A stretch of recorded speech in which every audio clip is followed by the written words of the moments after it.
Okay, so to start this off, into a bowl, I'm going to place in about 2 litres or half a gallon of water, followed by half a kilo or a pound of salt. And we're going to top that off with 1 cup of brown sugar. And just whisk that until it's all nicely combined and dissolved within the water.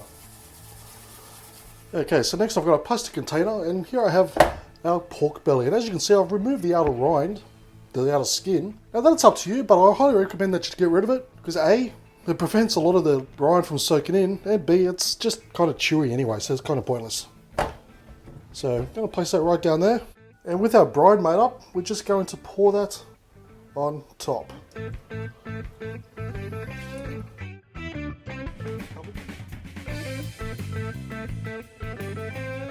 And that's pretty much all you have to do. So now we're going to place a airtight lid on. And I'm going to place this into the fridge for 24 hours to give a chance for that brine to soak into that pork belly. Okay, so it's been 24 hours. So we're just going to use the meat and just give the brine a bit of a mix, just to make sure nothing has settled on the bottom. And we're just going to turn it upside down. That's simple. And put the lid back on and place it back in the fridge for a further 24 hours. Okay, so it's been a total of 48 hours. So I've just drained all the liquid out, and just with some paper towel, just give it a good pat down on both sides. And this will just make it a lot easier for that smoke to penetrate our bacon. So now we're ready to smoke our bacon. Now the main reason we smoke our bacon is it just infuses it with some lovely flavours. It also helps prevent bacteria growth. Now it's up to you what flavour wood you want to use. I'm using a mixture of hickory and oak. But you can use one or the other. It's up to you. Best thing is you can experiment and have some delicious bacon every single time. So we're just going to place our slab onto our smoker, and I'm going to put it meat side down. And we're going to let that smoke away for 5 hours. Now of course, depending on the grill you're using, you don't want to use direct heat. Make sure it's on indirect heat, because you don't want to cook the pork belly. You want to infuse it with that lovely smoke flavour and turn it into some delicious bacon. Okay, so she's been smoking away for a good 5 hours now. So it's time to see what it's like. Oh, look at that. Now would you believe that is just one big piece of juicy bacon, just waiting to be cut up and cooked into something crispy and delicious. So now that it's done, just simply take it off the smoker, and you can place it into a sealed container in the fridge, and you can cut it up as thin as you like or as thick as you like, and just cook it like normal bacon over a fry pan. And the main advantage is you know exactly what's going on in your bacon, and you can cook it to exactly the way you like it, with as many flavours as you like. No, I don't need to say it, but when it comes to homemade bacon, it's going to taste simply delish. Now we're going to start this off by making our meatballs. So into a bowl, I've got 1 pound or half a kilo of ground beef, and we're going to follow that up with 1 chopped up onion, about a 1/4 cup of chopped up parsley, and the same thing with the chopped up mushrooms. I'm going to add a hickory and brown sugar sauce. This is one of my favourites. But if you can't find it, I'll leave an alternate recipe in the description below that I picked up from the Traeger website that also works fantastically. Okay, so once all done, just get your hands in there, give it a good mix until it's combined. Now once mixed through, I'm going to add a 1/4 cup of breadcrumbs, and again, mix it through until it's well combined. So what we're going to do now is I'm going to just make up some small meatballs. The size is really up to you, just try and keep them all the same size as it makes it a lot easier to cook. And we're just going to wrap around a slice of onion, which I've just cut in half, which makes it easy to work with. Next, on each meatball, I'm going to wrap around 3 rashers of bacon. Again, this depends on the size of your meatballs. You might only need 2, but for a nice large one like this, 3 works perfect. And just secure the bacon in place with a toothpick. Now with your smoker on full smoke, we're going to place our meatball bombs onto our grates.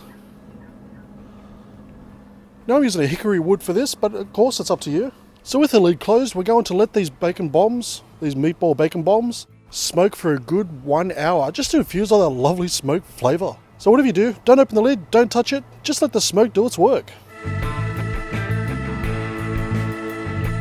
Okay, so it's been an hour, so let's check them out. Oh yum, look at those. Okay, so they've spent about an hour now absorbing all that lovely smoke flavour. So into the thickest one, I'm just going to place a probe. And we're going to turn these up to 350 degrees Fahrenheit or 180 degrees Celsius. And we're going to cook them. It's going to take about, say, 45 minutes to an hour. And we want to cook it until it gets to, say, about 175 degrees Fahrenheit or 80 degrees Celsius. Now, once the meat came up to the perfect temperature, it was done. And look at that lovely bacon. It is so crispy on the outside, and all those lovely flavors in the middle are so juicy on the inside. Now, if you make them small enough, they're a fantastic entree, or you make them large like this, they are a perfect meal. Especially when you have friends over, they'll think they took ages to make, but as we both know, they were very simple to make, and the best part is, they taste simply delish. Now to start this off, we're going to use a microwave safe dish. Then onto that, I'm going to add 4 pieces of regular kitchen paper. And next we're going to add our bacon on top of that. Now if you have enough room, you don't have to cut them in half like I have, but I've cut them in half just to make them fit on the plate that much better. So the paper is going to soak up all the excess fat, which will make a nice crispy piece of bacon. And that's really the big secret to cooking in the microwave with bacon. And then to prevent the fat from spitting all over your microwave and to soak up some more, I'm going to place another 2 pieces on top. So all we have to do is just place our bacon into the microwave and we're going to cook it for 1 minute per slice. So I've got 3 slices in here, so I'm going to cook mine for 3 minutes. Okay, so I've just taken our bacon out of the microwave. Oh, look at that. Now doesn't that look delicious? Now if it's not cooked to your liking, simply place it back into the microwave for a further 30 seconds at a time until it gets to the desired crispiness and delicious bacon that you're used to. And whether you like it hot or cold, I recommend that you take it off the paper because as it's cooling down, it will start to stick to the paper. And look at this, you get that nice crispy bacon. You can't beat a piece of bacon. And just look how incredibly simple it was to make in the microwave. So if you're strapped for time and you just want a couple of pieces of bacon in the morning, or any time of the day really, because well it is bacon, try cooking in the microwave once in a while because I guarantee it's going to taste simply delish. Get your taste buds ready because these little morsels are going to have you wanting more. G'day, welcome to Todd's Kitchen. This is a fantastic hors d'oeuvre or a side to any barbecue or any meal. They're so simple to make and they taste absolutely delicious. I love these little bite-sized pieces too. So join me today as I make my version of roasted tomato bacon bites. Now this really is one of those incredibly simple treats you're going to have time and time again because it's great for a party. And it's this simple, all we have to do is just place a slit on the top of a cherry tomato. Then inside that I'm going to place in just a little bit of fresh mozzarella cheese. I've got our slices of bacon which I've just cut in half. So we're going to wrap each cherry tomato in half a slice of bacon. Okay, so I've just placed all our bites onto a tray that I've lined with foil. So just give it a quick season with some pepper. So we're going to place our bacon tomatoes onto a barbecue, but you can also do this in the oven because we're doing this on indirect heat. Just have your oven or barbecue preset to 400 degrees Fahrenheit or 200 degrees Celsius. And we're going to cook these in that temperature on indirect heat for 25 minutes. Just until your bacon is cooked and the tomatoes start to burst with that lovely flavour as well as the melted cheese. Now I've taken our bacon and tomato bites off the grill and they smell delicious. They really do. You can really smell that bacon. And just look at how well that cheese has melted inside the tomato. They are perfect. So if you're going to make them, if you're having guests over, make sure you make a lot because they're not going to stop at one because they taste simply delish. So if you're looking for that super easy but delicious hors d'oeuvre to serve to your friends next time they're over, give this a go because they will love you. So thank you for watching this episode of Todd's Kitchen. Please check the links down below to my Facebook, Twitter, Instagram and Home Handy Hints channel. And please do me a massive favour by giving this video a thumbs up, leave a comment, subscribe, and I'll see you next time for another delicious recipe.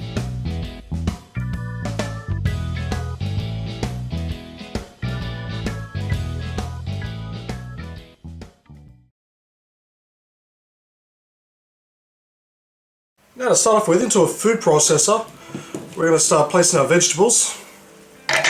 So put on our onions, red capsicum, and our carrots. Now if you don't have a food processor, just use a cheese grater, it'll work just as fine. Now we're going to grate this until it's between fine and coarse. So you don't want too fine, but you don't want too coarse as well.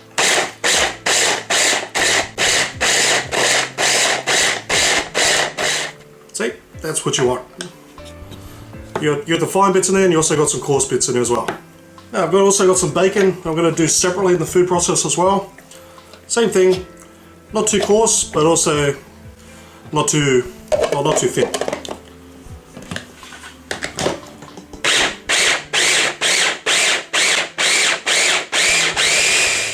Okay, so it should look just like that, diced bacon. Okay, next I've got 8 eggs that I've just cracked into the bowl, so we're just going to give this a good whisk.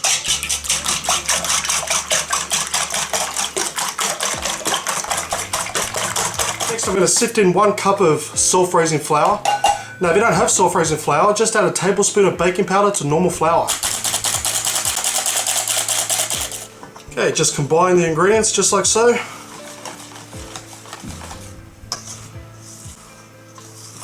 Now to that, add 1.5 cups of your preferred grated cheese. And to that we're going to add about 1/4 cup of olive oil. Next, season with some salt and pepper.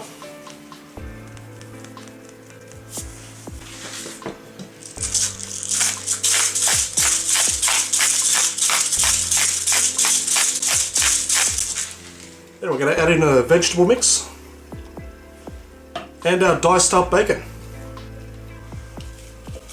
Now just give that a stir just till everything's nice and combined.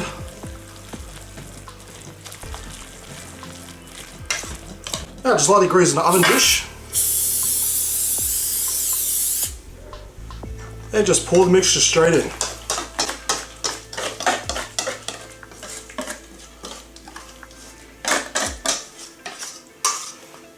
Okay, just even it out, just so it covers all the edges, just like so.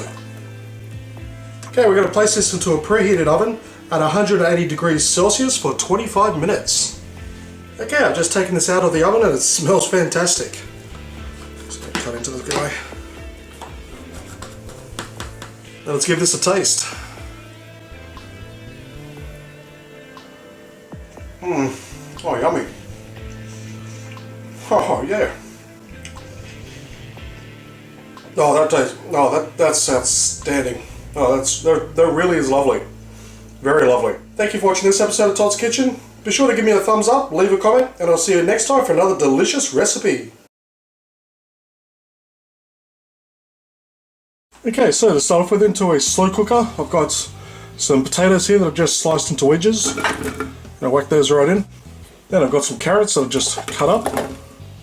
Next I've got the chicken breast that I've just cut into strips and cubes.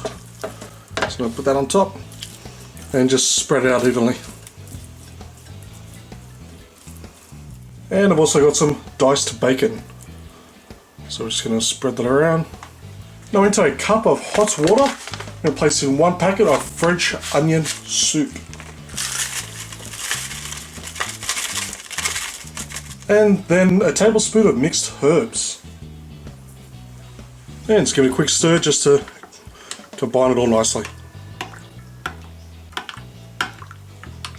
So finally we're just going to grab our mixed herb liquid. We're just going to pour it into the slow cooker. Okay, so just put the lid on. And now we're going to cook this for, if you want to cook it on high, it's going to take 4 hours. But if you want to cook it on low, it's going to cook for 6 to 8 hours. I'm going to do it for 6 to 8 hours because that's how I like it. I just find the longer it cooks, the better the meat comes out. So 6 to 8 hours and we'll see how it turns out. Okay, so it's been 8 hours. Take this lid off. And would you look at that, it looks fantastic.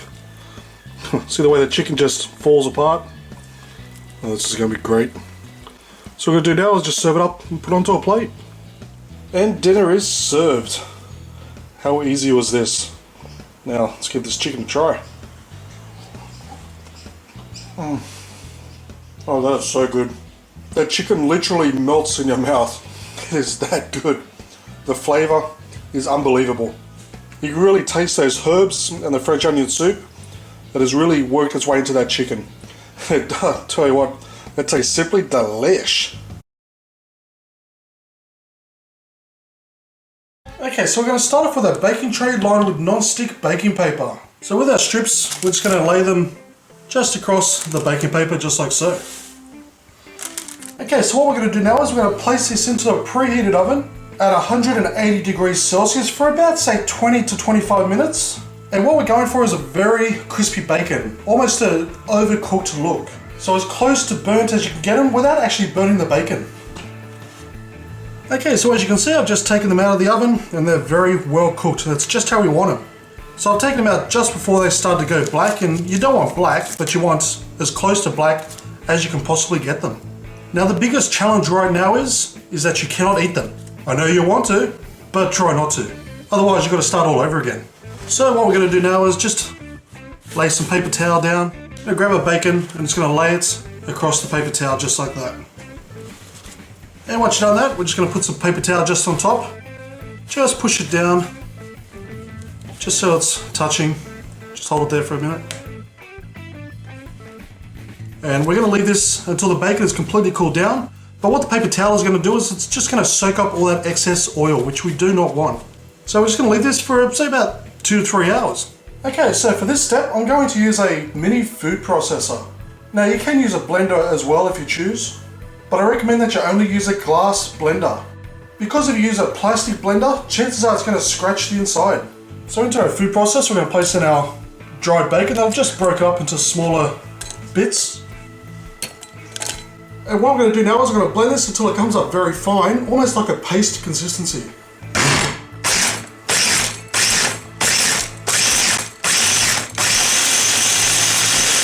Okay, so once we've got it to a relatively fine consistency, we're going to pour in our half a cup of salt and our black pepper. Then we're going to mix this up until it's well combined and of a much finer consistency.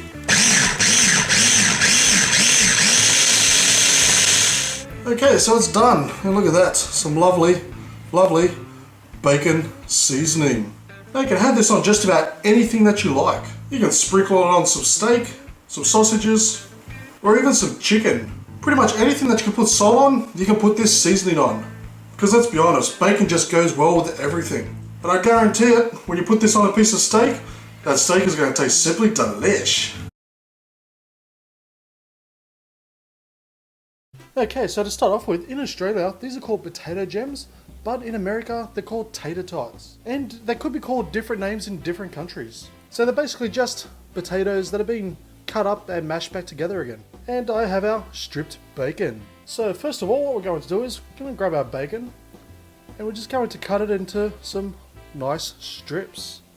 And just remove the fat, obviously, because you don't need that. Okay, so now that we have our strips, we're going to grab one of our tater tots and we're just going to simply roll it up in a piece of lovely bacon. And I've got a baking tray here that I'm just lined with some non-stick baking paper, and we're just going to stick it onto that. Okay, now that they're all wrapped up, I'm going to place this into a preheated oven at 220 degrees Celsius or 400 degrees Fahrenheit for 15 to 20 minutes. Okay, so they're out of the oven and they smell and look delicious. Bacon wrapped around a piece of potato, who would have thought? But let's give one a try. Oh, that tastes heavenly. That bacon is just on the crispy side, and you know what crispy bacon tastes like. But with that crispy bacon wrapped around those tater tots, these bacon tater tots taste simply delish. Okay, so we're going to start this off with the obvious, and that is our delicious strips of bacon. Now, depending on the size of the cup, you should only need 3 to 4 rushes. Okay, so for this step, we're going to use a muffin tray, but we're going to flip it upside down. So I've cut one of our rushes in half, so we're just going to lay that on top, just like so. Then we're going to just put some pieces going the other way. And finally, one whole piece we're going to place around the border just like that.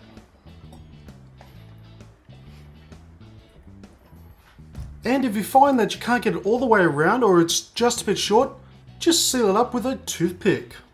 And you just do that for each individual cup for how many bacon cups you want to make. Okay, so once you've made up your baking cups, we're going to place this into a preheated oven at 200 degrees Celsius or about 390 degrees Fahrenheit for 20 minutes, just until they're nice and crispy.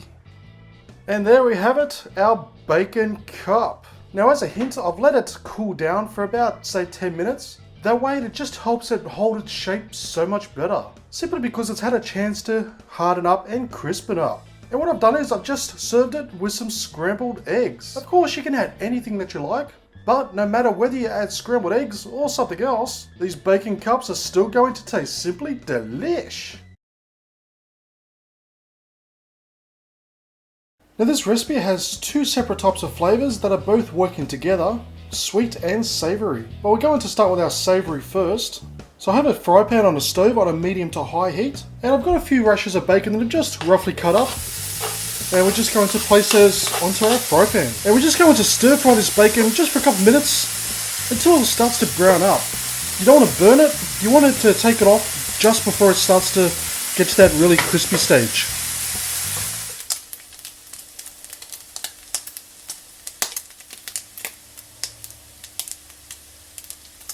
Now once our bacon is cooked, we're going to need some popcorn. You can make popcorn any way that you like. You can do it on the stove, in the microwave, or you can buy it pre-popped. So into a mixing bowl, I'm going to place in our popcorn, then our lovely pieces of cooked bacon, and now for our sweet ingredient, some maple syrup. So I'm just going to drizzle that right on. Oh, yummy. Now you can use honey or golden syrup if you like. So once that's all in, it's just a matter of mixing it up until it's well combined. Now once it's combined, it is ready to serve, and that's how simple this quick snack is to make. So it certainly is different from your regular old just popcorn and say butter or salt. So when you're watching a movie, give this a version a go because I know that you will love it. And so will your friends too. It's that lovely mixture of that sweet and savoury working together. And let's be honest, it's bacon. Everything tastes better with bacon. But when those two flavours working together with that bacon, it tastes simply delish. Now we're going to start this off by cooking a couple of ingredients. So first I have a fry pan on the stove on a medium to high heat. And to that I'm going to add in one chopped up onion. And it wouldn't be a bacon cheeseburger without the bacon. So I've got a few rashers of bacon here that I've also chopped up. And basically we're just going to stir fry the onion and the bacon until the onion has caramelized and the bacon is nice and crispy. Next, into a mixing bowl, I'm going to place in our ground beef or mincemeat, depending on which country you're from. And to that, some breadcrumbs. And I'll leave a list of ingredients in the description below, just so you know the exact amounts. Next, one egg. And being a bacon cheeseburger meatball, the cheese. And lastly, assuming it all survived between the pan and the bowl, of course, our bacon and onion. Then, using clean hands or hands with gloves, give it a good mix through until it's completely combined. Now lastly, just add some salt and some pepper and just mix through to combine. Now once it's combined, it's just a simple matter of grabbing our meatball size. So it's up to you the size that you want to make. I'm just going to make a standard type size one like so. Now I have a baking dish. Now what I've done is I've steamed some sweet potato, mashed it up and just placed it on the base. And of course you can also use normal potatoes if you choose. So all we have to do is just place our meatballs onto our prepared base. Now once done, we're going to place this into a preheated oven at 180 degrees Celsius or 350 degrees Fahrenheit for about 30 minutes. And in 30 minutes, just to be on the safe side, just to open one up and make sure it's cooked all the way through. Now while the meatballs are in the oven, we're just going to make a quick glaze. So with half a cup of tomato sauce or ketchup, I'm going to add 2 tablespoons of brown sugar. Let's give that a very good mix, just like that. And we're just going to place that in the microwave for about 30 seconds just to warm it up. And we're going to mix it again just until the sugar is dissolved. Now I've just taken our meatballs out of the oven. All that's left now is just to apply some of our tomato sauce glaze. And they're ready to serve. Now you can have them as is, or you can have them with a side of vegetables. It's completely up to you. And this recipe is easily duplicated. You can actually double the recipe and just use a dish that's twice the size. So it is a very versatile recipe, it is a very easy recipe, and apart from the bread, they taste exactly like bacon cheeseburgers. And if you've ever had a bacon cheeseburger before, you know they taste simply delish. Now we're going to start this off by frying up some bacon. So I'm doing 6 burgers. So all up, I have 6 pieces of bacon that are just cut up into manageable little pieces.